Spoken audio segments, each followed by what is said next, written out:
Welcome to Let Me Fix This. Enjoy the video. You start by preparing the basics. Download the latest Rufus and a verified Windows 10 ISO, and plug in an 8 GB or larger USB drive. Once done, make sure you back up any files on the stick because Rufus will erase it. Then run Rufus as administrator so it can write boot sectors, and choose your USB from the device menu.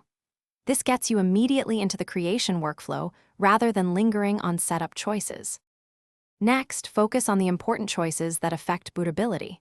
Choose partition scheme, GPT for modern UEFI systems, MBR for older BIOS or mixed targets, because the firmware expects a matching layout.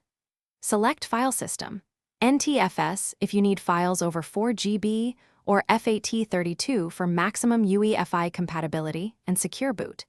Then click Select and pick the Windows 10 ISO. Confirm standard Windows installation image mode, and press Start.